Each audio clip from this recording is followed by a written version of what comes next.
అందరికీ వందనాలు. కూర్చోండి. ప్రియమైన దేవుని బిడ్డలారా,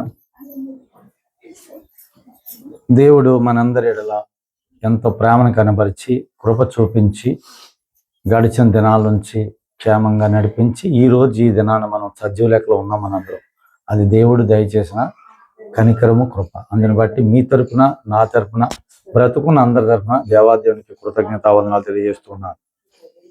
ప్రియమైన దేవుని బిడ్డలారా, ఈ 91వ కీర్తన 16వ వచనం చదువుకుని ఉన్నాం ఉత్తరపచ్చుత్రాలుగా.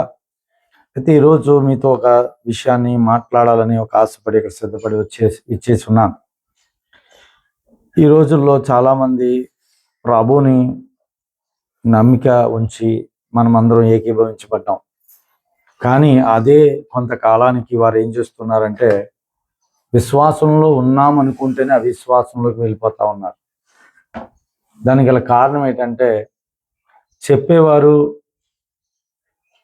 సరిగ్గా లేకపోవటం ఒకటైతే, వినేవారు కూడా సరైన రీతిలో విన్నదాన్ని వారి తుది శ్వాస వరకు కొనసాగించలేకపోవడం కూడా ఒక కారణం. అయితే మొట్టమొదటి మనుషులుగా మనం అందరము ప్రభువుని నమ్ముకున్న తర్వాత మన యొక్క నిరీక్షణ ఏమిటనేది గడిచిన వారం మీకు చెప్పా, రక్షణ గురించి చెప్పా. ఎందుకు ఒక క్రమంలో మీకు ఈ ఆత్మీయ జీవాహారాన్ని అందిస్తూ ఉన్నామంటే, వినేసి విడిచిపెట్టి మరలా వచ్చే ఆదివారం వినడానికి వస్తే దానివల్ల మీకు మీ దేహాలకు, మీ ఆత్మీయ జీవితానికి ప్రయోజనం ఉండదు. విన్నదాన్ని మీరు ఏం చేయాలి? నెమరు వేసుకోవాలి. మేము ఏమైతే చెప్పామో అందులో ఎంతవరకు మంచి ఉందో అది మీరు ఆస్వాదించుకోవాలి.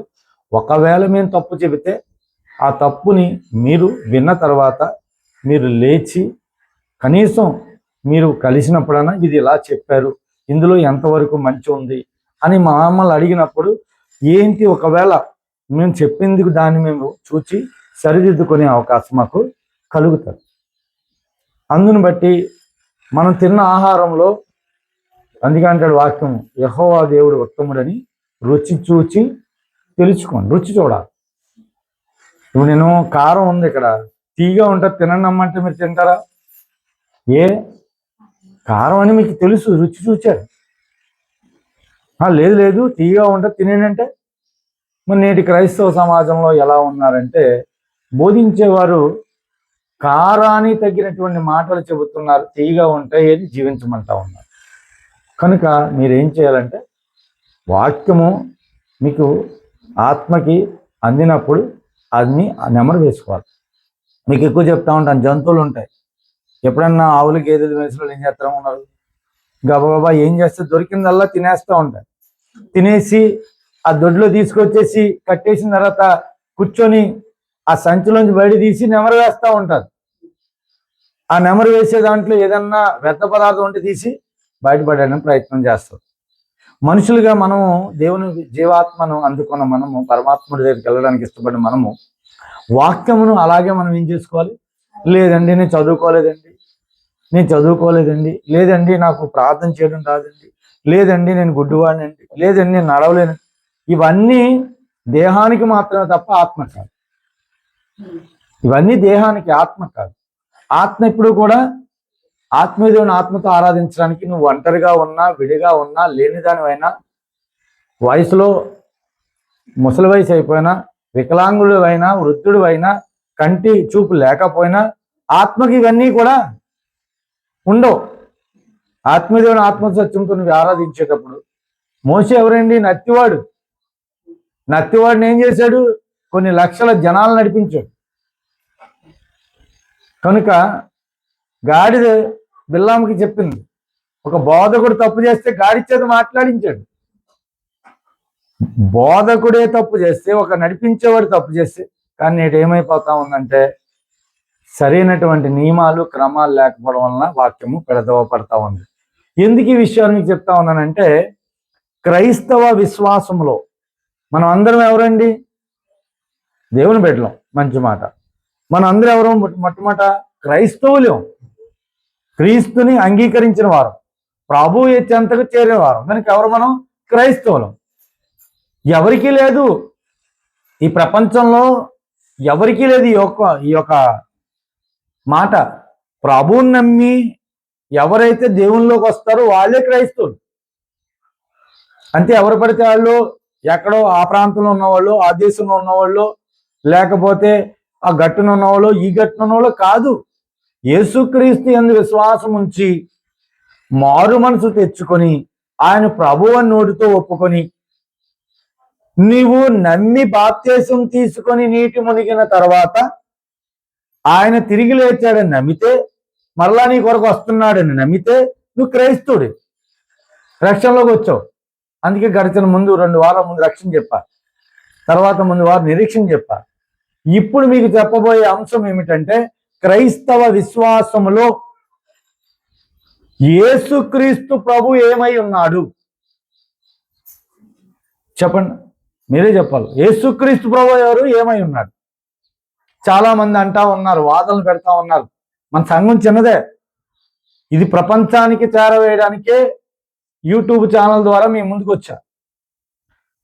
అందరూ ఏమంటున్నారు, ప్రభువాన్ని కొంతమంది అంగీకరిస్తూనే అంగీకరించినట్లుగా ఉన్నారు.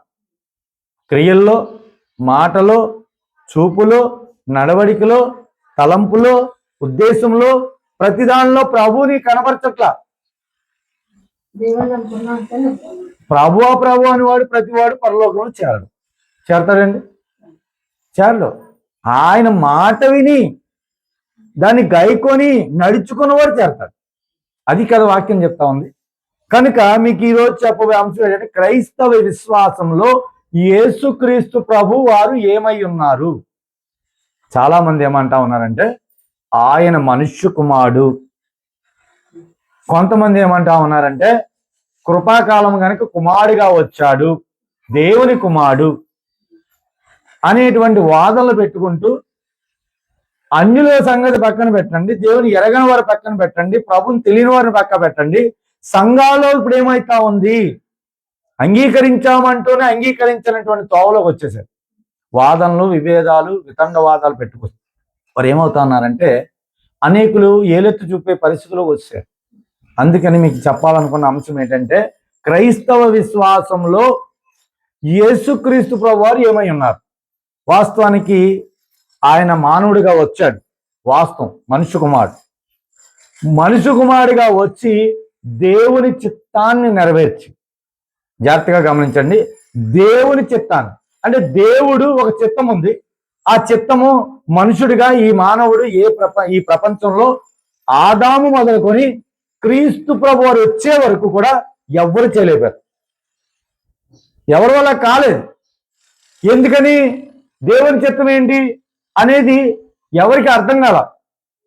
అనేక జనులు నడిపించిన మోషే కూడా బండతో మాట్లాడమంటే బండను ఏం చేశాడండి? కొట్టాడు. బండను కొట్టాడు కదా, మాట్లాడమంటే కొట్టాడు. ప్రవక్తలు వచ్చారు, అనేక ప్రవక్తలు వచ్చారు, ఒకరు కాదు, ఇద్దరు కాదు. ఏదో ప్రవక్తలో ఏదో లోపం ఉండేది. ఆ లోపాన్ని అధిగమించడం మానవ దేహం వల్ల, ఈ మట్టి దేహం వల్ల కలగలేదు. ఈ మట్టి దేహానికి ఉండే గుణం ఏంటి? మంచి చేసినంతసేపు నావాడు నావాడు అంటాం. మనం పొరపాటున మన మాట వినకుండా మనకి ఏదన్నా వ్యతిరేకమైన పని చేస్తే వాడు నావాడు కాస్త మనవాడు కాస్త పరాయవాడు అయిపోతాడా లేదా? అది దేహానికి ఉండే గుణం. ఈ ప్రపంచంలో ఆదాముకి దేవుడు ఏం చేశాడు? స్వయంగా దేవుడితో ఉండేటువంటి ఆ అటాచ్మెంట్ ఇచ్చాడు ఏదైనా తోటలో. కానీ ఏం చేశాడు? ఆదాము ఆజ్ఞ అతిక్రమించాడు. ఆ అతిక్రమం వలన ఏం కలిగింది? మరణం వచ్చింది. ఆ మరణాన్ని మానవుడు జయించలేకున్నాడు కనుక దేవుడే, యేసుక్రీస్తు ప్రభువుని దేవుని నమ్మన వారికి చెప్తా ఉన్నమాట, దేవుడే సత్శరీరుడుగా భూమి మీదకి వచ్చాడు. దీనికి రుజువులు ఉన్నాయి, వాక్యం యొక్క రుజువులు ఉన్నాయి. అది మీకు చూపిస్తా. ఆయన ఎలా వచ్చాడండి? సత్శరీరుడుగా వచ్చాడు. వచ్చి ఏం చేశాడు? మనుష్య కుమారుడిగా మొట్టమొదట అంటే మానవ దేహంతో మనుష్యుడిగా జీవించాడు. రెండవది ఏం చేశాడండి? దేవుని కుమారుడిగా జీవిస్తూ మన అందరిని ఏమన్నాడు? మనం అందరూ ఎవరు పిల్లలండి? దేవుడి పిల్లలని చేశాడు. మూడవది ప్రభువై రాబోతా ఉన్నాడు మధ్యాకాశానికి తీర్పు తీర్చడానికి. అందుకని యేసు క్రీస్తు ప్రభు ఏమై ఉన్నాడండి? ఒక మాటలో చెప్పాలని దేవుడు అయి ఉన్నాడు. ఆయన అందరూ కూడా ఇప్పుడు ఏం చేస్తున్నారు? ఇతండవాదాలు చేస్తున్నారు. పెద్ద పెద్ద థియాలజీ పెద్ద వాళ్ళు వాళ్ళ ముందు నిలబడే అర్హత కానీ, వారితో మాట్లాడే స్తోమత కానీ, వారికి మేము వ్యతిరేకించేటువంటి ఆ యొక్క జ్ఞానం కానీ మాలో లేదు. వారితో మేము వాదించలేం. ఎందుకనంటే వారికి అనేక మంది సంఘం జనులతో నిండిపోతుంది. ఒక లక్షలాది మంది ప్రజలు ఉంటారు కనుక వారు అబద్ధము కూడా అసత్యము కూడా వారు ఏం చేస్తారు? లోకాశలు బట్టి లోక కోరికలు బట్టి నిగ్గుకు రాగలుగుతారు. ఈ విషయం బట్టే మరి ఈ దినాన మరి అపవాది తలాంత ఏంటి తెలీదు. నేను ఒక చక్కని బలమైన విషయాన్ని మీకు చెప్పాలని ఆశపడి గడిచిన వారం అంతా నేర్చుకున్నాను. కానీ కరెంట్ లేదు, ప్రజలు చేరవేయడానికి మౌతూ లేదు. కనీసం ఉన్నవారు ఒక్కరికైనా వింటే అది నేను పడ్డ ఈ వారం కష్టం ఉపయోగపడుతుంది. కానీ ప్రియమైన దేవుని బిడ్డలారా, ఎందుకు మీ ఆట చెప్తా ఉన్నానంటే, మొట్టమొదట ఒక వచనము మూలవాక్యంగా మీకు చూపిస్తాను. యోహాను సువార్త 1వ అధ్యాయము 1వ వచనం ఎవరైనా తీయగలిగితే చదవడం ప్రయత్నించండి. క్రైస్తవ విశ్వాసంలో యేసు మనుషు కుమారుడు, క్రీస్తు దేవుని కుమారుడు, యేసు క్రీస్తు ప్రభు దేవుడు అనేది మన నమ్మకం. అదే కదండి మన నమ్మకం.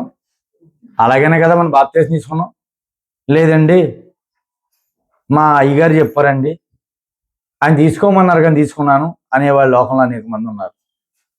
నీకు భూ సంబంధమైన అయ్యగారులు ఉండొచ్చేమో కానీ అయ్యగారు అక్కడే తండ్రే దేవుడు. నువ్వు తండ్రి అని ఎవరిని పిలవద్దంటా ఉన్నాడు, గురువు అని పిలవద్దంటా ఉన్నాడు. ఎందుకని? చాలా క్లియర్గా చెప్పాడైనా. కానీ లోకంలో ఉన్న మనుషులు ఏం చేస్తా ఉన్నారంటే, ఎదుటిగా ఉన్నటువంటి దేహంతో ఉన్నవారు చెప్పిందే వేదం అనుకుంటూ ఆయనకి అవిధేయులుగా తయారైపోతా ఉన్నారు. చూడండి యోహాను సువార్త 1వ ఆది యందు వాక్యముండును. ఎప్పుడు ఉందటండి వాక్యము? ఈ యొక్క గ్రంథం ఇప్పుడు వచ్చింది మన దగ్గరికి. ఎవరో రాశారు, లేకపోతే తర్వాత ప్రింటింగ్ ప్రెస్లు అవి వచ్చాయి, లేకపోతే ఇవన్నీ వచ్చాయి. కానీ వాక్యం ఎప్పుడుంది? సృష్టి లేకుండానే ఏముంది? వాక్యం ఉంది. సృష్టి రాకుండానే వాక్యం ఉంది. ఈ ప్రపంచంలో ఉన్నటువంటి భూమి కానీ, ఆకాశం కానీ, నీరు కానీ, గాలి కానీ, అగ్ని కానీ, సూర్యచంద్ర నక్షత్రాలు కానీ ఏమీ లేకుండానే ఏముందటండి? వాక్యం. అంటే ఆది అంటే ఏంటి? మొదలు. ఆది అనేది ఇది మొదలు. మొదలకు ముందే ఏముందట? వాక్యం ఉందట. అదే కదా మాట్లాడుతూ ఉన్నాడు. మరొకసారి చదువునా? ఆది యందు వాక్యం ఉండెను. ఈ వాక్యం ఎక్కడుందటండి? వాక్యమేమో ముందుగానే ఉంది, కానీ వాక్యం ఎక్కడుంది? దేవుని యొద్ద ఉంది. ఎక్కడ? ఇది దేవుని దగ్గర ఉంది. వాక్యం ఏమై ఉందటండి? ఈ వాక్యానికి చాలా విలువ ఉంది, శ్రేష్టత ఉంది. మనం ఏం చేస్తా ఉన్నాం? మనం దీన్ని ఎలా చూస్తా ఉన్నాం? ఎలా నెరవేర్చుకుంటున్నాం? ఎలా నేర్చుకుంటున్నాం? ఎలా తెలుసుకుంటున్నాం? ఏదో ఆదివారం లేకపోతే ఎవరో చెప్తారు, ఖాళీ ఉండి ఆయన పని లేకపోతే చెప్తారు. ఆయన మన అవకాశం బట్టి వీళ్ళని బట్టి ఒక ఆదివారం వెళ్ళి 4 మాటలు వినేసి మనకు కలిగింది ఏదో ఇచ్చేస్తే అదే భక్తి అనుకుంటున్నాం. కాదు, అది మనం అనుకున్న భక్తి కాదు. అది భక్తి కాదు. నిన్ను ఎలాగ జీవించమన్నాడో అది తెలుసుకుంటే నీ మనసు ఎలా పులకిస్తుందో తెలుసా?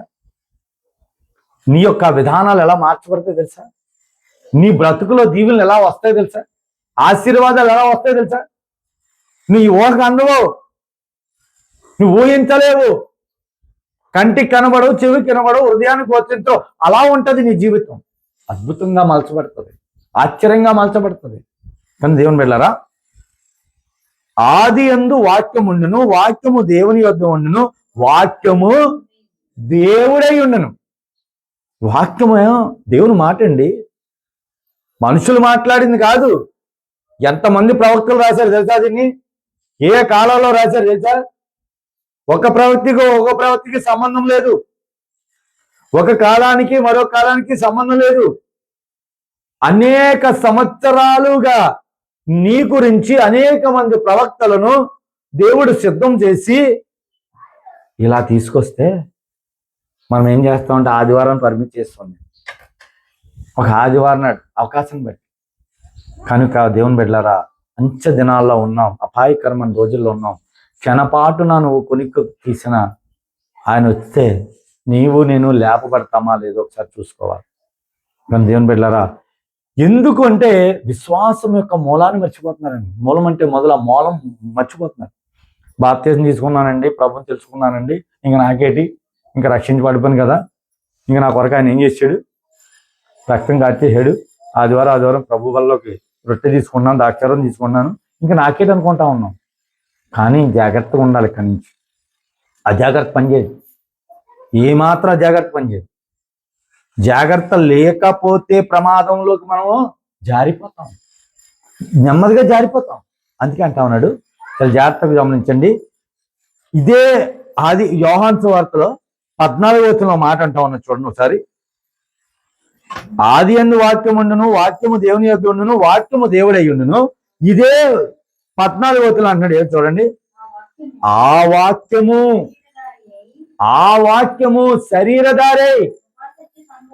శరీరధారై కృపా సత్య సంపూర్ణుడిగా మన మధ్య నివసించింది. ఎవరండి ఇప్పుడు చెప్పండి, శరీరంతో ఎవరు వచ్చారు మన మధ్యకి? యేసుక్రీస్తు ప్రభువు వచ్చారు. వాక్యము ఆయనే అనగా ఇప్పుడు దేవుడు ఎవరు?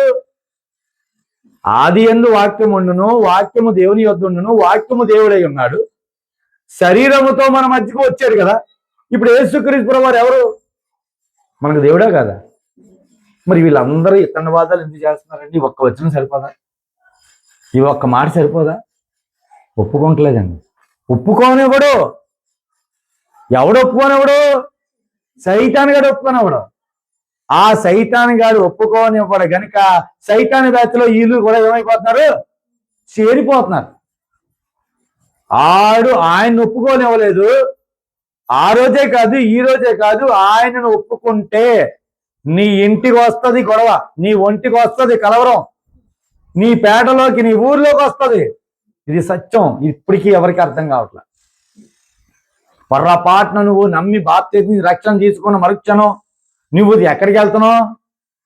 ఆశీర్వాదాలు తీసుకోవడానికో, అద్భుతాలు చేయడానికో, దీవెనలు అందుకోవడానికో కాదు. శ్రమల గుండా క్రీస్తు వలె సిలువెత్తుకొని జీవించడానికి, ఆయన వలె నువ్వు వెలుగుగా జీవించడానికి నువ్వేమైపోతున్నప్పుడు శ్రమల్లోకి వస్తున్నావు, కష్టాల్లోకి వస్తున్నావు, నష్టాల్లోకి వస్తున్నావు. ఈ బాధ దుఃఖాల్లోంచి నువ్వేం చేస్తావు? ఆయన వెంబడిస్తే నీవేమవుతావు? నెమ్మదిగా దీవెనకరంగా మార్చబడతావు, సహాయం అందబడుతుంది. కనుక యేసుక్రీస్తు ప్రభువారు ఎవరటండి? మొట్టమొదటి మనం అర్థం చేసుకోవాలి. సృష్టికర్త, దేవుని యొక్క స్వరూపం. మనుషుడికి జన్మ ఉంటుందా? మనుషుడికి పుట్టుక ఉంటుంది, మనుషుడికే కదా. మరి దేవుడి పుట్టుక ఎందుకండి? ఆయన ఎవరండి? ఆత్మాస్వరూపం. కన్యక గర్భవతినే పుట్టవలసిన పరిశుద్ధాత్మతో అనేది ఎవరికి అర్థం కాల? ఈ జననంలో మీకు ఎప్పుడు చెప్తా ఉంటా, మనలో ఏమున్నదండి? 1 శరీరం, 2 ప్రాణం, 3 ఏముంది? ఆత్మ. అవునా? ఈ భూప్రపంచంలో 3 జననాలు ఉన్నాయండి. ఏ జననాలు? ఒక స్త్రీ పురుషుడి కలయిక వల్ల ఒక జననం. అర్థమవుతుందా? ఆ జననము మనుషుడిని పుట్టిస్తారు. యోహాన్ గారు ఉన్నారు. పుట్టిన మొదలుకొల్లి ఏమొచ్చింది? దానికి పరిశుద్ధాత్ముడు వచ్చాడు. అది 2వ జననం ఈ ప్రపంచంలో జరిగింది. 3వ జననం పుట్టకుండానే పరిశుద్ధాత్ముడు ఆవరించి జన్మించినటువంటి జననం ఎవరిది? యేసుక్రీస్తు ప్రభువు. మీకు అర్థమవుతుందా? మళ్ళా చెప్తా చూడండి. ఇప్పుడు ఈ దేహం ఉంది, ఈ దేహంలో 3 ఉన్నాయి. 1 శరీరం, 2 ప్రాణం, 3 ఆత్మ. అయ్యే కదండి, 3 కదా ఉన్నాయి. ఈ లోకంలో 3 జననాలు ఉన్నాయి. ఒక జననం స్త్రీ పురుషుడి కలయిక వలన. అవునా కదా? మీరు అందరూ ఎలా పుట్టారు? ఒక మగవాడు పురుషుడి కలయిక వలన జననం కలిగింది. మరి యోహాన్ గారు ఎలా పుట్టారు? ఈ స్త్రీ పురుషుడు కలయిక వలన జన్మించినప్పటికీ పుట్టి బయటికి ఇంకా బయటకు వస్తున్నాడు. లోకాసురత్వం ఉంటుంది. ఆ వచనం మీకు చూపిస్తాను, ఒకసారి అర్థం చేసుకుంది. కానీ ఆ వచనం చదువుకొని మళ్ళీ వచ్చేద్దాం మనం. లోకాసువార్త 1వ అధ్యాయంలో ఉంటుంది అన్నమాట.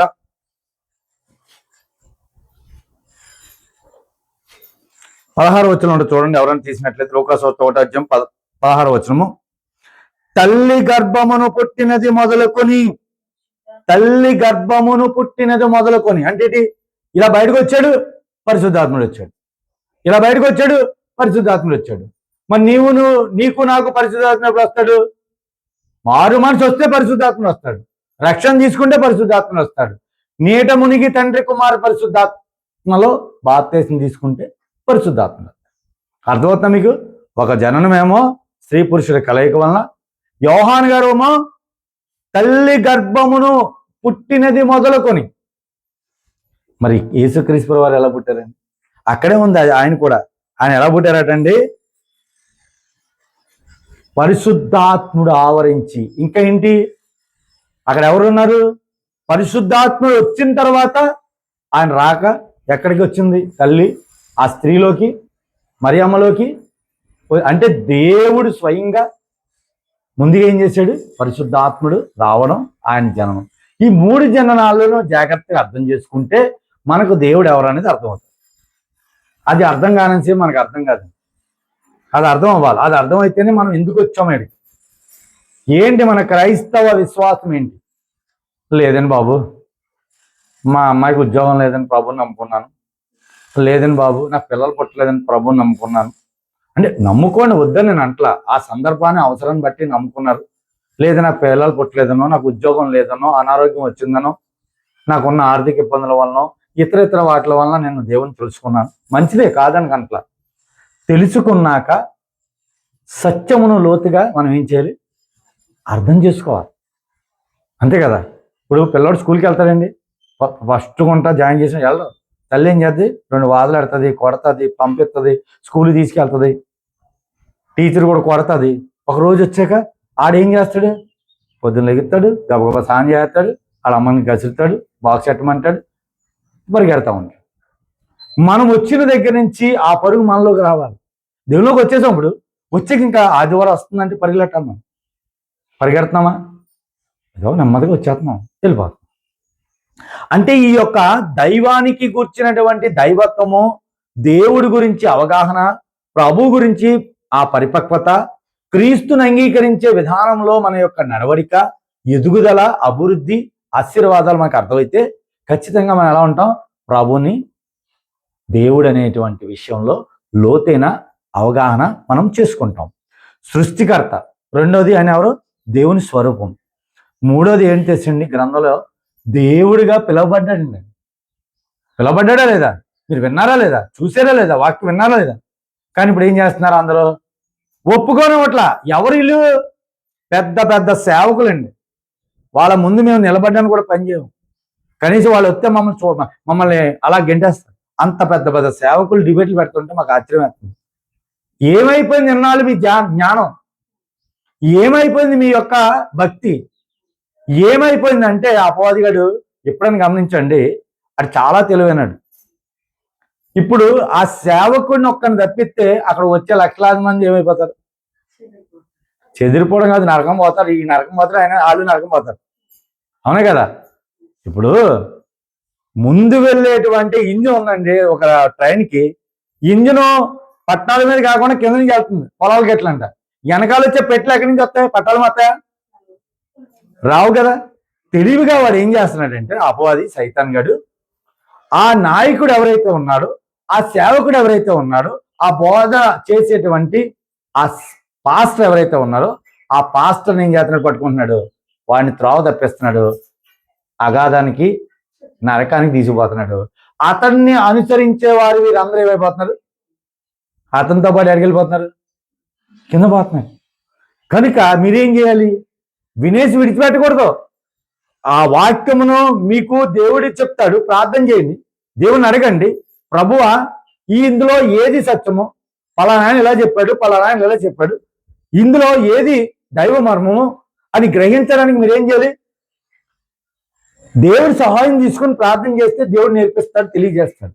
మనం ఏం చేస్తాం? ఎవరో స్టేజీ మీద ఇంతమంది 1,00,000 మంది అంటే అతను చెప్పింది మనం వినేసి ఇంకేం చేస్తాం? అదే కరెక్ట్ అనుకుంటాం. సంఘంలో సేవకులు ఒక చిన్న భేద సేవకుడు ఎవరని చెప్తే అది సత్యమైన మనం ఏం చేస్తాం? వినం. ఎందుకంటే అపవాది గారి తెలివి ఏం చేస్తాడంటే ముందు సేవకుని డైవర్ట్ చేస్తాడు. కనుక దేవుని బిడ్డలారా, సృష్టికర్త యేసుక్రీస్తు ప్రభువారు దేవుని స్వరూపంలో మానవుడిగా వచ్చాడు. గ్రంథములో ఆయనే దేవునిగా పిలువబడ్డాడండి. మీరు ఆ యొక్క రూఢి తత్వాన్ని మీకు చూపిస్తా. ఇంకా రెండోది ఏంటండి, ఆయన శాశ్వతుడు. అందుకే ఆయన ఏం చేశాడు? మరణాన్ని జయించాడు. శాశ్వతుడు అంటే ఆయనకి పుట్టుక లేదు, జననం ఉంది. ఆ జననం కేవలం మనిషి కుమారుడు వరకే. యేసుక్రీస్తు ప్రభు, మీరు ఎప్పుడైనా గమనించండి, సువార్తల్లో యేసు అనే పదాన్ని ఉన్న దగ్గర రాసుకోండి. ఎవరైనా మీ పిల్లలు చదువుకుంటే యేసుక్రీస్తు అనే పదాలు రాసుకోండి, ప్రభు అనే పదాలు రాసుకోండి. మీకు అర్థమవుతుంది. మీకు చెప్పగల మేము చెప్పాల్సిన అవసరం లేదు, మీకు అర్థమవుతుంది. యేసు అనే పదం రాసిన చోట ఏం మాట వస్తుంది? యేసుక్రీస్తు అనే రాసిన దగ్గర ఏం మాట వస్తుంది? ప్రభు అనే రాసిన మాట ఏమొస్తుంది అనేది మీ పిల్లలు చదువుకుంటారు కదా. కనీసం 10వ తరగతో 5వ తరగతో 6వ తరగతో ఎంతో కొంత చదువుకున్న జ్ఞానం ఉంటారు కదా. వాళ్ళు కూర్చోబెట్టి చదివించండి, మీకు ఆటోమేటిక్గా అర్థమైపోద్ది. పరిశుద్ధాత్మ జ్ఞానంతో మీకు ఏమైపోద్ది? ప్రభువారు ఎందుకు వచ్చారు ఈ లోకానికి? ఆనాడు యూదులు ఎవరు ఒప్పుకోలేదండి, ఇజ్రాయేల్ ప్రజలు ఎవరు ఒప్పుకోలేదండి, పరిసయ్యులు ఎవరు ఒప్పుకోలేదండి, శాస్త్రులు ఎవరు ఒప్పుకోలేదండి, యాజకులు ఒప్పుకోలా. ఏంటి నువ్వు మెస్సేజ్ అంటున్నావు? మాకు మెస్సేజ్ వస్తాడని గ్రంథం చెప్తుంది, ఇంకా మేము మెసేజ్ చూస్తున్నాం, మెసేజ్ గురించి చూస్తాం అంటా ఉన్నారు. కానీ వచ్చిన వాడు మెసేజ్ అనే విషయాన్ని వారు ఏం చేశారు? తెలుసుకోలేదు. ఆయన చూచి కూడా చూడనట్టుగా ఉన్నారు. చివరికి ఏం చేశారు? ఆయన్ని సిలువ చేశారు. మనం ఏం చేస్తున్నాం? మనం నమ్మి బాప్తిసం తీసుకొని ప్రభువుని తెలుసుకొని వెలిగించబడి ఒకసారి రక్షణను రుచి చూసా కూడా క్రీస్తు మన క్రియలు మార్చుకోకపోతే, క్రియలలో వెలిగించబడినట్టుగా కనబరచకపోతే మరలా మనం ఏం చేస్తున్నామండి? సిలువేస్తున్నాం. ఆయన హాలేయడం కాదు, మనమే చేస్తున్నాం సిలువ. కానీ ఇప్పుడు ఇదని వెళ్ళారు, జాగ్రత్తగా గమనించండి. ఇప్పుడు మీకు అర్థం ఉంది. యేసు నిజమైన సత్యదేవుడిగా గ్రంథం ఏం చేస్తుందండి? ఈ యొక్క వాక్యం చెప్తా ఉంది. ఆది యందు వాక్యం ఉండెను, వాక్యం దేవుడే ఉన్నాడు, ఆ దేవుడే సత్సరుడిగా భూమి మీదకి వచ్చాడు. వచ్చి ఏం చేశాడు? కృపా సత్యసంపలుగా మన మధ్య ఏం చేశాడు? ఆయన నివసించాడు. ఆయన ఏమయ్యాడు? పాతి పెట్టబడి తిరిగి లేచాడు, 3వ రోజు ఆరోహణమయ్యాడు, మరలా వస్తున్నాడు అనేదే కదా మనం చదువుకున్నప్పుడు దాకా. అదే కదా మన విశ్వాసం. ఆయన వస్తున్నాడు. ఆయన వస్తే నువ్వు ఏం చేయాలి? సూపర్ ఇల్లు మీద ఇల్లు కట్టేసుకొని వీరి వాళ్ళంటే ఆ బంగారం నగలో పెట్టేసుకుంటే ఆయన వచ్చింది తీసిపోతాడా? బాగా సంపాదించోమ్మా ఇవన్నీ నా కోసమే అని తీసుకెళ్తాడా? ఆయనకి కావాల్సిందేంటి?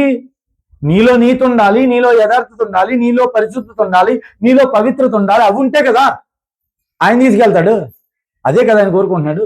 మరి ఇది లోకం ఏం చేస్తుందండి? ఆయన ఈ 1 యోహాను పత్రిక 5వ అధ్యాయము జాగ్రత్తగా గమనించండి. ఈ యొక్క వీడియో చూసేవాళ్ళు ఈ వచనాలు రాసుకోండి చాలా జాగ్రత్తగా. మళ్ళా వచ్చే విషయం కూడా ఇదే చెప్తాను. యోహాను పత్రిక 1వ పత్రిక 5వ అధ్యాయము 20వ వచనం ఎవరైనా తీసినట్లయితే 20వ వచనము, మనము చాలా జాగ్రత్తగానండి. మనం అంటే ఎవరు? మనం అందరం. ఆ వాక్యం చదువుతున్నవారు ఎవరన్నా? వాళ్ళందరూ. మనము సత్యవంతుడైన వానిని ఎరుగవలెనని, చాలా జాగ్రత్తగా గమనించండి. మనము సత్యవంతుడైన వానిని ఎరుగవలెనని దేవుని కుమారుడు వచ్చి మనకు ఏమని గ్రహించాడటండి? వివేకం. అప్పటిదాకా వివేకం ఉందా మన దగ్గర? అంటే లేనట్టే కదా. బాప్తిసం ముందు మన దగ్గర ఏం లేదు. దేవుడు కుమారుడని మనం గ్రహించకపోతే వివేకాన్ని కోల్పోయినట్లే. చూడండి, వివేకం అనుగ్రహించి ఉన్నాడని ఎరుగుదము. మనము దేవుని కుమారుడైన యేసు క్రీస్తు నందున్న వారమై సత్యవంతుని ఎందున్నాము. ఆయనే నిజమైన దేవుడును నిత్య జీవమునై ఉన్నాడు. ఆయన ఎవరండి? దేవుడు.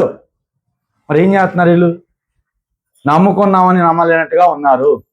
చాలా మంది ఈ వాదనలు ఎక్కువైపోయాయి. వాక్యం చెప్తా ఉంది, మళ్ళా చెప్తుంది చూడండి. మనము సత్యవంతుడైన వానిని ఎరుగవలని దేవుని కుమారుడు వచ్చి. దేవుని కుమారుడు రాకపోతే మనం సత్యంలో రావండి, మన సత్యంలో ఉండమండి. ఆయన కానీ రాకుండా ప్రవక్తలు వచ్చారు, అనేకులు వచ్చారు. విన్నారండి ఆ రోజుల్లో? ఎంతమంది వచ్చారండి? ఎంతమంది ప్రవక్తలు వచ్చారు? ఎంతమంది రాజులు వచ్చారు? ఎంతమంది న్యాయాధిపతులు వచ్చారు? ఎవరు ఏం లేదండి. దేవుడికి చిరాకు వచ్చేసింది. వీరు వినరు. ఒక మాట చెప్పాలంటే ఆయనే తగ్గాడండి. మనం దగ్గర పాపం చేయడానికి, అనీతిమంతులుగా జీవించడానికి, అబద్ధం ఆడడానికి మనం దగ్గర పాపం ఆయన జాలిపడి ప్రేమను కనబరిచి ఆయన దిగిపోయి, అయ్యో వీళ్ళు మట్టి స్వభావం వీళ్ళకి అర్థం అవుతలేదు. ఆయన ఏం చేశాడండి? సశరీరుగా భూమి మీదకి ఏం చేశాడు? వచ్చి మనుషుడిగా, మనుషు కుమారుడిగా జీవించి, మనుషుడు దేవుని కుమారుడిగా ఎలా ఉండాలో మాదిరి ఏం చేశాడు? మన ముందు పెట్టాడు. ఆ మాదిరి బట్టి ఆయనే మార్గము, ఆయనే సత్యము, ఆయనే జీవము, ఆయన ద్వారా ఎవరైతే వస్తారో వారికి పరలోకం పెట్టాడు. పెడితే మనం ఏం చేస్తున్నాం? ఆయన వదిలేస్తున్నాం, ఇంకొక ఆయన్ని పట్టుకుంటున్నాం. ఎందుకంటే స్టేజ్ మీద కోటేసుకుంటాడు కదా, ఆయన పట్టుకుంటున్నాం. ఆ స్టేజ్ మీద కోటేసుకుని అతను చెప్పింది అంటున్నాం, ఆ ప్రభువాన్ని ఏం చేస్తున్నాం? వదిలేస్తా ఉన్నాం. అందుకే అన్నాడు చూడండి, మనము దేవుని కుమారుడైన యేసుక్రీస్తునందున్న వారమై సత్యవంతుని యందు ఉన్నాము. ఆయనే ఈ ఒక్క వాక్యం చాలండి. ఆయన నిజమైన దేవుడు అన్నాడు. ఈ ఒక్క వాక్యం చాలు. ఆయనే నిజమైన దేవుడును నిత్య జీవమునై ఉన్నాడు. ఇంకొక ఎవరు లేరండి. చాలా ప్రమాదకరమైనటువంటి హెచ్చరిక చెప్తా ఉన్నాను. అబద్ధ బోధలు ఎక్కువైపోయాయి, కల్పనా కథలు ఎక్కువైపోయాయి, దురద చెవులు గలవారి విశ్వాసులు అయిపోయారు. సత్యము ప్రజల్లోకి వెళ్ళకుండా అపవాదిగాడు ఏం చేస్తున్నాడంటే తెరచాటున మనుషులను దాచి విశ్వాసంలోంచి భ్రష్టులుగా తీసుకెళ్ళిపోతా ఉన్నాడు. జాగ్రత్త సుమి. యేసును యూదులు అర్థం చేసుకోలేదండి. అర్థం చేసుకున్నారండి యూదులు ఎవరండి? ధర్మశాస్త్రాన్ని తూచా తప్పకుండా పాటించేవారు. ధర్మశాస్త్రంలో ఎన్ని ఆజ్ఞలు ఉన్నాయి? 10 ఆజ్ఞలు ఉన్నాయి. చదువుకున్నారు, మీరు విన్నారు ఎప్పుడన్నా ఎక్కడన్నా? 10 ఆజ్ఞలు ఉన్నాయి. ఆ 10 ఆజ్ఞలే కాకుండా ఇంకా కొన్ని ఆజ్ఞలు ఉన్నాయి. అవి తూచా పాటకుండా ఆచరించేవారు. కానీ అంతగా ఉన్నప్పటికీ కూడా దేవునికి ఇవ్వవలసినటువంటి ప్రాధాన్యత, ప్రాముఖ్యత, ఆధిక్యత దేవుడికి ఇచ్చేవారు కాదండి. ఇచ్చేవారు కాదు. కనుక దేవుడు ఏం చేశాడు? వారిలోకి మనుషుడిగా వచ్చాడు. కానీ యేసును యూదులు అర్థం చేసుకున్నారు, కానీ అర్థం కాలేనట్టుగా ఉండేవారు. భూ సంబంధమైన వాటి యందు దృష్టి పెట్టి ఆయనను ఏం చేశారండి? తృణీకరించారు. మనం కూడా అదే చేస్తున్నాం. మనం ఏం చేస్తున్నాం? ప్రభువుని నమ్ముకున్నాం, కానీ మనకేముంటుంది? దేహం మీద కోరిక, కుటుంబం మీద కోరిక, భూ సంబంధమైన కోరిక, భౌతిక సంబంధమైన కోరికల, వీటికి ప్రాధాన్యత ఇచ్చి ఆయనకి ఏం చేస్తున్నాం? ఆయనకి ఇచ్చే ఆధిక్యత, ఆయనకి ఇచ్చే ప్రాధాన్యత, ఆయనకి ఇచ్చేటువంటి విలువ, ఆయన యొక్క శ్రేష్టత ఏం చేస్తున్నాం? మనము నెమ్మదిగా తగ్గించేస్తున్నాం. ఆయనకి మహిమ చెల్లించలేకపోతా ఉన్నాం. కనుక దేవుని బిడ్డలారా, చాలా చాలా జాగ్రత్తగా గమనించండి. దృష్టి పెట్టవలసింది దేని మీద తెలుసా? ఆయనే. ఇంకొక ఎవరి పెట్టుకో. ఇందాక చక్కని పాట పాడాం. ఆస్తున్నా, అంతస్తున్నా, బంధువులు విడిచిపెట్టేసినా నీ ఉంటే నాకు చాలు. ఎంత చక్కని మాట చూడండి, ఎంత చక్కని పాట. ఆ పాటలో అర్థం మనకు అర్థమైతే మనం ఏం చేస్తున్నాం? దేహము క్షీణించిన, ఆప్తులు విడనాడిన, ఆస్తులు పోయిన. అర్థమవుతుంది మీకు? ఎక్కడ ఎలా కలిపాడో ఆ ప్రాస, ఆ ప్రవచనం. కానీ నీ ఉంటే నాకు చాలు, నీ ఉంటే నాకు చాలు. అలా ఉండాలండి భక్తి. అలా ఉంటే నిజంగా మన మనసు ఎంత తేలికైపోతుంది తెలుసా? లోకం బరువైందండి. పాపంలో ఉన్నాం, మనము మునిగిపోం. తేల్తా ఉంటాం అలా ఆహ్లాదకరంగా. చూడండి, ఇంకో చెప్తా ఉన్నాను. ప్రకటన గ్రంథము 22 అధ్యాయము 13 వచనము, 1 అధ్యాయము 8 వచనము. మీకు ఎక్కువ చెప్పను, ఇదే విషయాన్ని మీకు 5 వారాలు చెప్తా. ఇందులో లోతైన ఒక విషయం ఉంది. ఆయన్ను ప్రజెంటేషన్ చేసేది అది ఖచ్చితంగా చివరి వారం చెప్తాను. ఎందుకంటే దీన్ని నేను పెద్ద మీటింగ్లో చెప్పడానికి ప్రిపేర్ అవుతున్నాను. ఒక ఆయన నన్ను విజయవాడ రమ్మన్నాడు, అక్కడికి వెళ్తాను. అక్కడ చెప్పక ముందు మీకు చెప్పకూడదని ఒక ఆలోచనతో 5వ వారంలో క్రీస్తును ప్రజెంటేషన్ చేస్తాను. ప్రపంచానికి క్రీస్తు ఇంకా ఇప్పటికీ అర్థం కావట్లా. ఆయన ప్రజెంటేషన్ చేయడానికి ప్రయత్నం చేస్తున్నాం. మీ వ్యక్తిగత ప్రార్థన జ్ఞాపకం చేసుకోండి. ప్రకటన గ్రంథము 22వ అధ్యాయము 13 వచనం చూడండి. నేనే అల్పయు ఓమేగయు, మొదటి వాడును కడపటి వాడును, ఆదియు అంతమునై ఉన్నాను. వాక్యం ఏం చెప్తుందండి? యేసుక్రీస్తు ప్రభువు ఏం చెప్తున్నారు? యోహాను గారు రాశారండి, శిష్యుడు రాశాడు. ఆయన ఎవరట? అల్పయు ఓమేగయు. ఇంకేమన్నాడు? మొదటి వాడు ఆయనే, కడపటి వాడు ఆయనే, ఆది ఆయన లేకుండా ఏదీ లేదు. ఆయనే ఆది, ఆయనే అంతం. అంతలా వివరంగా క్రీస్తుని ప్రకటిస్తా ఉంటే, వాక్యము తెలియజేస్తా ఉంటే, ప్రవచనాలు చూపిస్తా ఉంటే, లోకంలో ఉన్నటువంటి ఇది ఎలాగనాలంటే అతి జ్ఞానం ఎక్కువైపోయింది. ఎవరికండి? సేవక ముసుగులో ధనాపేక్ష కలిగి భ్రష్టులైనటువంటి నేటి పాస్టర్లైనా కావనండి, పరిచారకులైనా కావండి, ఆనాటి యూదుల వలె యాజకుల వలె విశ్వాసులు ఏం చేస్తున్నారండి? క్రీస్తును అంగీకరించకుండా, దేవుడిగా ఒప్పుకోకుండా త్రోవ తప్పించేటువంటి పరిస్థితులకు వచ్చేసారు. అందుకనే చూడండి, చాలా క్లియర్గా చెప్తా ఉన్నాడు. నేనే నువ్వు కాదు, నేనే అంటూ ఏమన్నాడు? నేనే అల్పయు ఓమేగయు, మొదటి వాడును కడపటి వాడును, ఆదియు అంతమునై ఉన్నాను.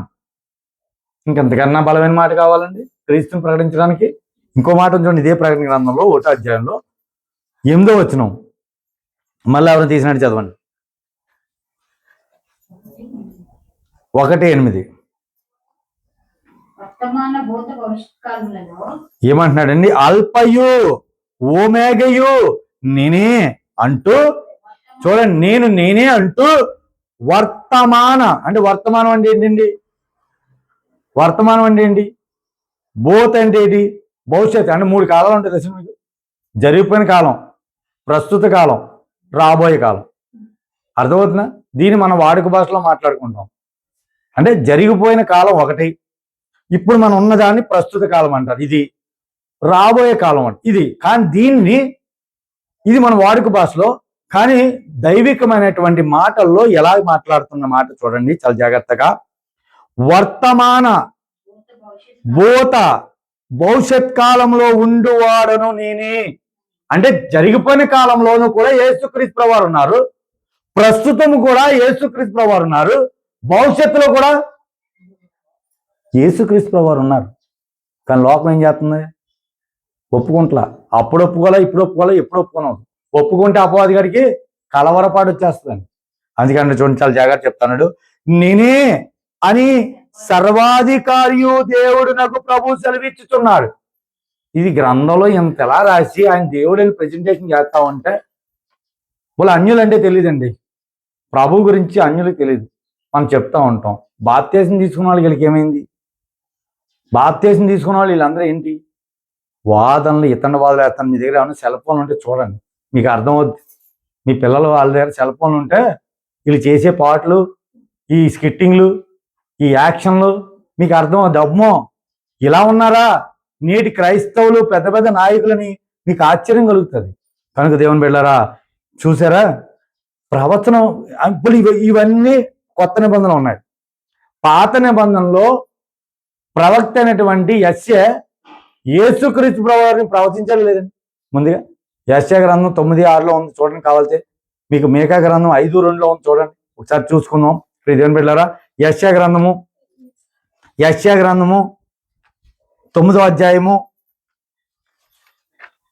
మీకు ఈ మౌత్ లేని దాని మీద మీకు గట్టిగా అరలబోతున్నా, ఆల్రెడీ గుర్తుపోయి ఉన్నది. యెషయా గ్రంథము 9వ అధ్యాయము 6వ వచనము. ఏలయనగా ఎప్పుడండి ఇది? క్రొత్త నిబంధన లేదు, యేసుక్రీస్తు ప్రభువు రాలేదు. పాత నిబంధనకి కొత్త నిబంధనకి కొంత చీకటి సంవత్సరాలు ఉన్నాయి. అంతకు ముందే, కొన్ని వేల సంవత్సరాలకు ముందే దేవుడు సజీవుడైనటువంటి యేసుక్రీస్తు ప్రభువారే తండ్రి అయిన దేవుడుగా ఉన్నప్పుడే, సశరీరుగా మన మధ్యకి రాకముందే ఆయన ఏం చేశాడండి? ప్రవచించబడ్డాడు. ప్రవచనం ఎప్పుడేటండి ఇది? యెషయా గ్రంథము 9వ అధ్యాయంలో ప్రవచనం ఏముంది? ఏలయనగా మనకేం పుడుతుందండి? శిశువు పుట్టెను. అంటే కుమారుడు అనుగ్రహిస్తేనే మన పాపాలు విముక్తని ప్రవక్త ప్రవచించాడు. ఆ ప్రవచనాన్ని తగ్గట్టుగా క్రీస్తు ప్రభువారు జననం జరిగింది. జననాన్ని తగినట్టుగానే నీకు నాకు ఏమైంది? ఆయనలోకి మళ్ళా రాబడ్డాం. చదువు కంటించే. ఆయన భుజమ మీద ఏముందటండి? ఏ భారం ఉంది? మన ఇప్పుడు ఏంటి? మన ఆశ ఏంటి? దేవుని రాజ్యం వస్తుందనే కదా. ఆ రాజ్యం ఇప్పుడు ఇక్కడ లేదా? ఇక్కడ ఉంది. ఎక్కడ ఉందంటే సంఘంలో ఉంది. ఇక్కడ ఉంది. లేదండి నేను కొండెక్కితే, లేకపోతే మునిగితే, లేకపోతే నడుచుకుంటూ, అంటే మీకు 3 భాగాలుగా చెప్పా. కొండలు ఎక్కుతున్నారండి కొంతమంది, అక్కడెక్కడో వెళ్ళి మునిగితారట. సంవత్సరం ఒకసారి మునిగితే సరిపోతాడు. మిగిలిన అన్ని రోజులు అది ఇన్ని పాపాలు చేసినా తప్పలేదు. ఒకసారి వెళ్ళి కొండెక్కి దిగిపోతే. కానీ ఆయన చెప్తున్న మాట ఎవరికి అర్థం కావట్లా, సత్యాన్ని అర్థం చేసుకుంటా. వాళ్ళ సంగతి అలా ఉంచండి, వాళ్ళు ఎక్కుతున్నారు దిగుతున్నారు. నీకేమైంది? ప్రభుని నమ్ముకున్నావు. ఆయన నమ్మకుండా నువ్వేం చేస్తున్నావు? పిలికిలు వేస్తున్నావు. అందుకే చెప్తున్నాడు చూడండి. ఏలయనగా మనకు శిశువు పుట్టెను, మనకు కుమారుడు అనుగ్రహింపబడెను, ఆయన భుజం మీద రాజ్యభారం ఉండును. ఆశ్చర్యకరుడు, ఆలోచనకర్త, బలవంతుడైన దేవుడు, నిత్యుడగు తండ్రి, సమాధానకర్త యొక్క అధిపతిని అతనికి పేరు. ఎప్పుడు చెప్పాడండి? ఇంకా క్రీస్తుకి పేరు పెట్టకముందే, యేసుని నామకరణం చేయకముందే దేవుడు ఏం చేశాడు? సమాధానకర్త. ఎందుకు పెట్టాడు? ఎవరైనా అర్థం చేసుకుంటున్నారా? మనం వింటున్నాం, వెళ్ళిపోతున్నాం, ప్రార్థిస్తున్నాం, దేవుని సహాయం పొందేస్తున్నాం, రోజులు గడిచిపోతున్నాయి. 1 రోజు, 2 రోజులు, 3 రోజులు, అలా సంవత్సరాలు గడిచిపోతున్నాయి. కానీ మనం ఎక్కడ వేసిన భక్తి అక్కడే ఉంది. దేవునిలో మనలో ఇంకా ఉన్నాం అనుకుంటూ లేని స్థితిలో ఉన్నారు. కనుక ప్రియ జనాంగమా, ప్రభువుని ఎరిగిన వారిగా మనం భక్తిలో ఉండకపోతే త్రొట్టిల్లిపోతాం. ఇంకా చివరిగా మీకు ఈ వచనాలు, మీకా గ్రంథం, ఈ ప్రవచనం చదువుకొని మిగిలింది వచ్చిన వారిని తెలుసుకుందాం. మీకా గ్రంథము 5వ అధ్యాయము 2వ వచనం తీసినట్లయితే, ఈ వచనం చదువుకొని మనం ముగించుకుందాం. మీకా గ్రంథము 5వ అధ్యాయము 2వ వచనము. ప్రియజన బిడ్డలారా,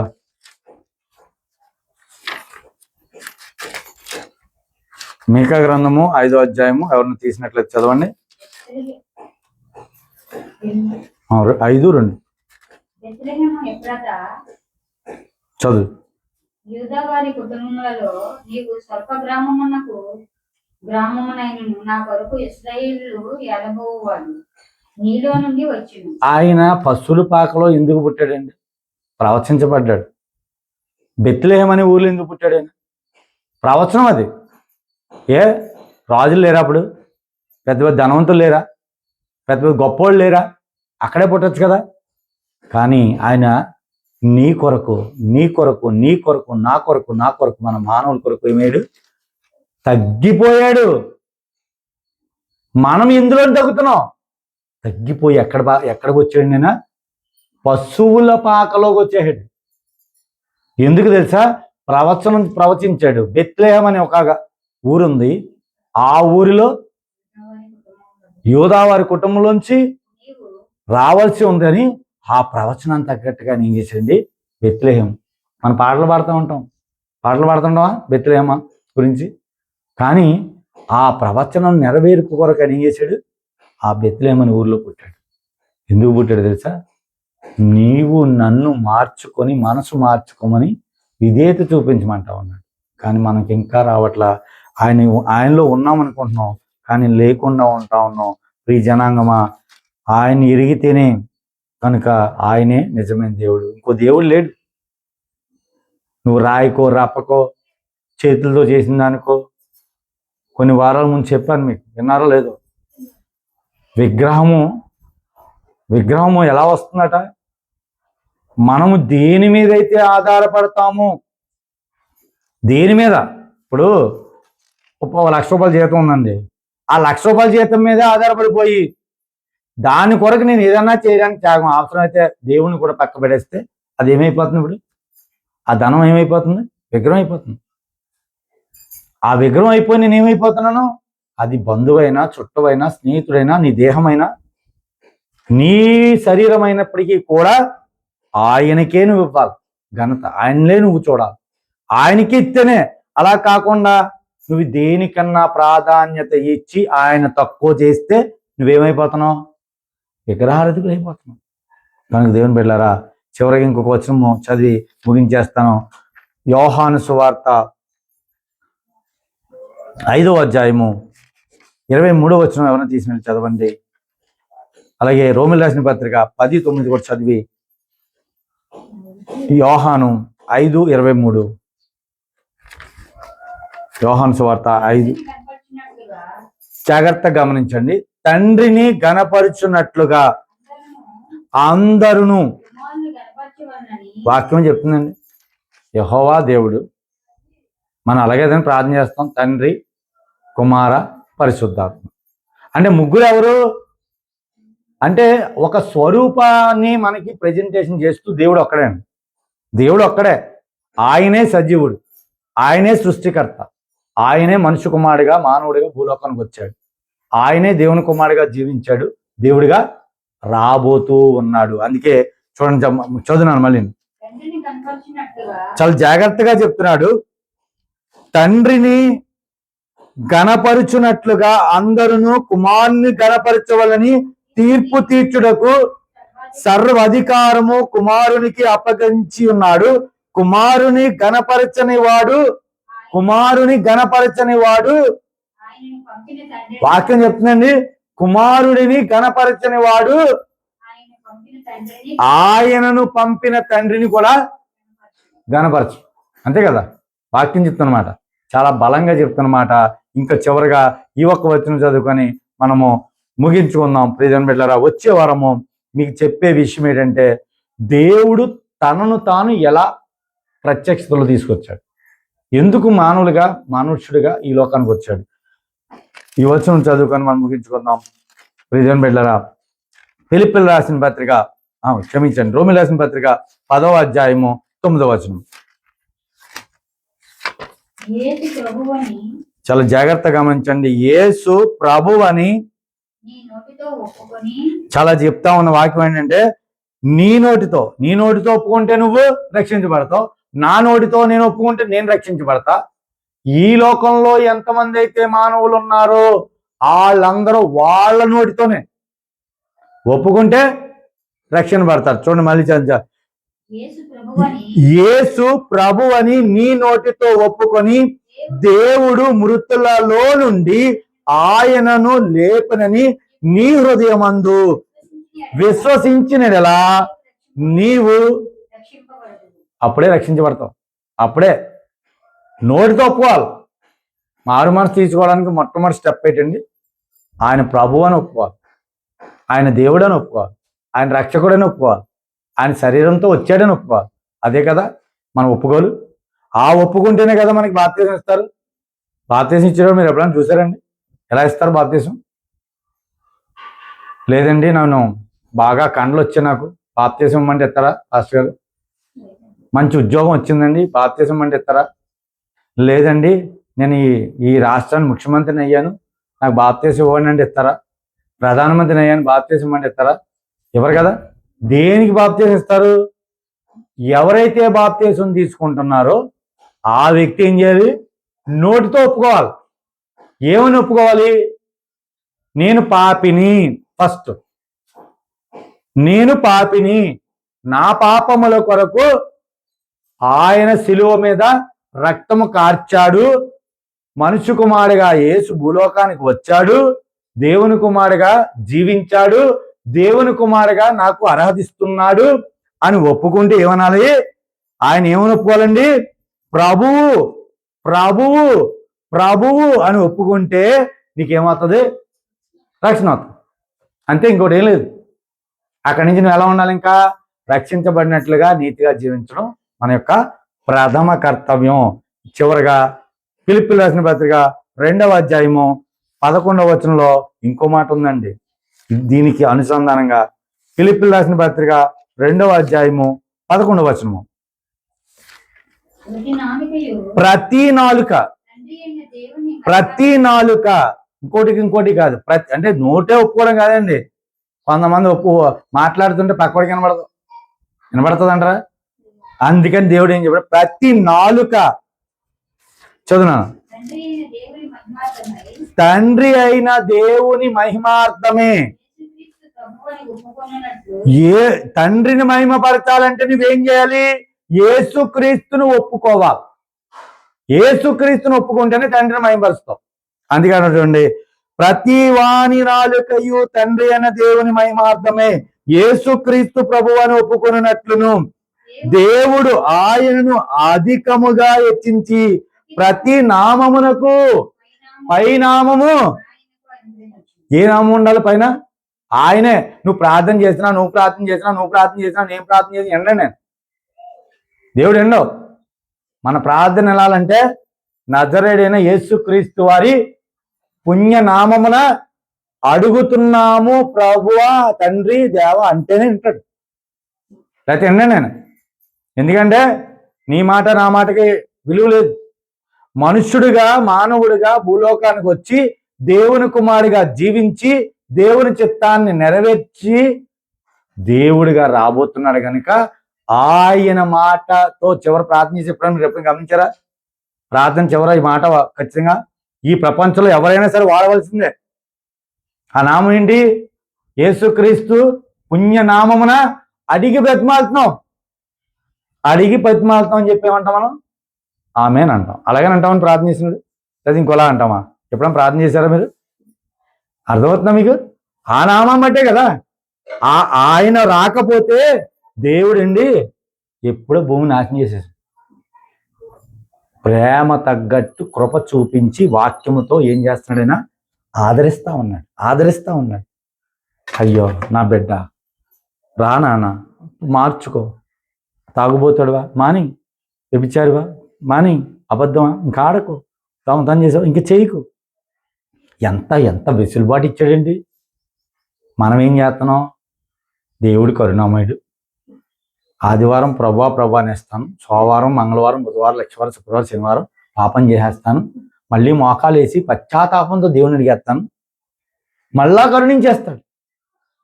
కానీ ఆయన ఎందుకు చూస్తున్నాడు తెలుసా?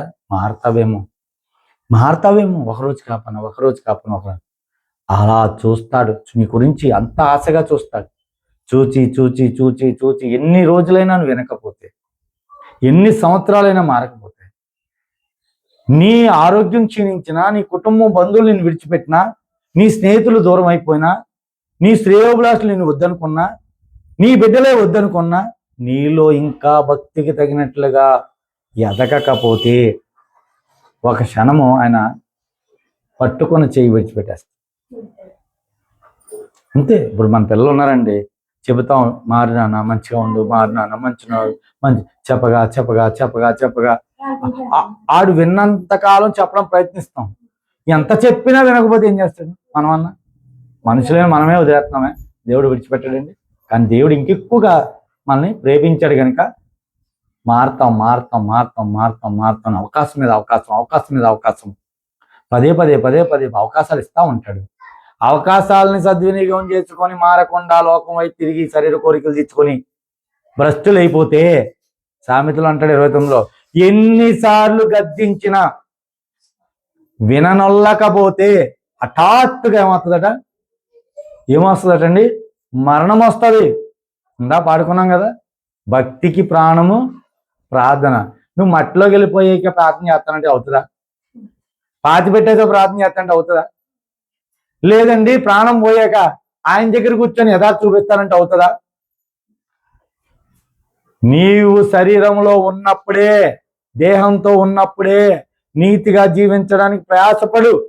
ఒకరోజు పస్తున్నా తప్పు కాదు, ఒక చెయ్యి లేకపోయినా తప్పు కాదు, ఒక కన్ను లేకపోయినా తప్పు లేదు, ఒక కుంటివాడు అయినా సరే నిత్యరాజ్యంలో రావడానికి ప్రయత్నం చెయ్యి. ఆయన ఒప్పుకో, మొదట ఆ ఒప్పుకోలు తగ్గినట్లుగా జీవించు. ఆయనే నిజ దేవుడు. ఈ లోకంలో ఎవరు లేరండి. లోకంలో అనేక మంది అనేక రకాల బోధలు చేస్తా ఉన్నారు, వినకండి. అబద్ధ బోధకులు ఎక్కువైపోయారు, అసత్యాన్ని ప్రభావాలు చేస్తా ఉన్నారు. క్రైస్తవ విశ్వాసంలో మూలంలో ఆయన మనుష్య కుమారుడిగా యేసుగా వచ్చాడు, దేవుని కుమారుడిగా క్రీస్తుగా తిరిగి లేచాడు.